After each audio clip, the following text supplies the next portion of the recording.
Swift, Taylor. What do you think about that? Let's just end on something super controversial. Let's go. I know you like the controversial stuff, Allie. All well, right. people I'm want to here know for this it. kind of stuff. It's only controversial because these things are popular. What is popular has to be spoken into. I'm happy to actually speak about it. I'm very passionate on this topic. And of course, we're seeing it not only with Taylor Swift, Beyonce, Madonna is such a repeat offender, Lady Gaga. Taylor Swift presents as this Christian-looking, innocent girl years ago, and then you see the darkness boldly, blatantly, when people are already Swifties. They're already hooked. This is, what's the word I want to use? This is, oh, Allie, I'm thinking of how this is mapped out. This is planned out. This is not a surprise. Strategic? Strategic. This is Okay. strategic, I believe, on behalf of the enemy, to rope people in. And then it's like, now I'm going to hit you with my agendas because you're already a cult follower, C-U-L-T. And her music boldly promotes new age ideologies and concepts. Karma, the invisible string theory, they are I don't even know what that is. Oh, okay. So the idea is that there's an invisible string. You already had me at that part, right? So there's an invisible string wrapped around your thumb, your pinky, whatever. And there's one wrapped around somebody else's thumb or pinky that you've crossed paths with at some point in your life.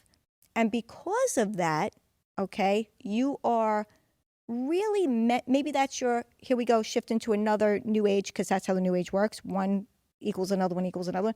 Twin flame, soulmate, that must be your soulmate or your twin flame. It doesn't matter if you're married. That's okay. You don't want to let this chance pass you by. You want to go for this invisible string. We crossed paths. We met at the grocery store 7 years ago and again at the 7-Eleven. Wow, this must be, I mean, I'm really kind of understating it, but the idea is that, once again, that you have this energetic soulmate, twin flame, which are all lies and doctrines of demons. And she pushes these all out in her music. And then what happens? Then you have it go viral on TikTok and you have people making these videos. But back to Taylor, who really is a serial dater and then is telling us about these relationships and dropping demonic symbols. I'm sorry, I'm going to say it, at the Super Bowl with, well, I shouldn't say that she did it. I'm sorry if we Her take friend. Her friend did it. Forgive me. Yeah. However, we are seeing her doing witchcraft on the stage, and people have a way of justifying it, making excuses for it. That's just choreography. Just like we're seeing at the Olympics, what they did at the Olympics, the Open. I know that's another, we're going from one controversial thing to the next, but but the point is that we're seeing it in pop culture. Yes. And it is always presented, it seems like, as something that is beautiful and innocuous.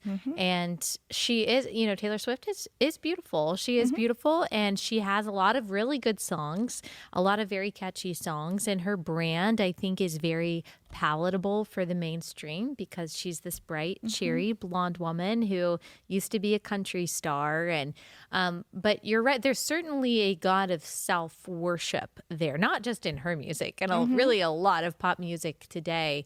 But I hadn't thought about or heard about this twin flame thing and the invisible string. So that's really interesting. So the point is, be on the lookout. Don't be paranoid. It's not like, because I do think that there's a tendency sometimes for people to try to look for symbols in everything. And that can almost make you, it can almost drive you crazy. And it can also prohibit you from seeing, okay, well, how is Satan tempting you in your own life? Like, where's the sin in your own life? Because we can kind of only be looking for the symbols out there and not looking for the more subtle ways that Satan is tempting us, working in our lives, oppressing us with different fears. And so there is a balance there, wouldn't you say? Absolutely, 100%. I am thinking of the children again and how these people become role models. And then if a Christian is so involved with, let's say, I'm just going to, again, just for the sake of the example of Taylor Swift, let's say, because I happen to know some Christian ladies that are calling themselves Swifties, letting their young girls listen. And when she promotes I hate to belabor the point, but when she promotes anti-Christian, I mean bold. Again, I'm with you, Allie. I think that you can listen to I listen to secular music, you know, I do from time to time, but I would be very discerning and very careful when you have. I mean, They Need to Calm Down was all about Christians, and the video having sexual immorality in it, feeding this false Jesus communion, and it's just very sad and painting Christians as hillbillies that don't know how to spell. I think that you have to. I think when it's so in your face, I would steer clear of that.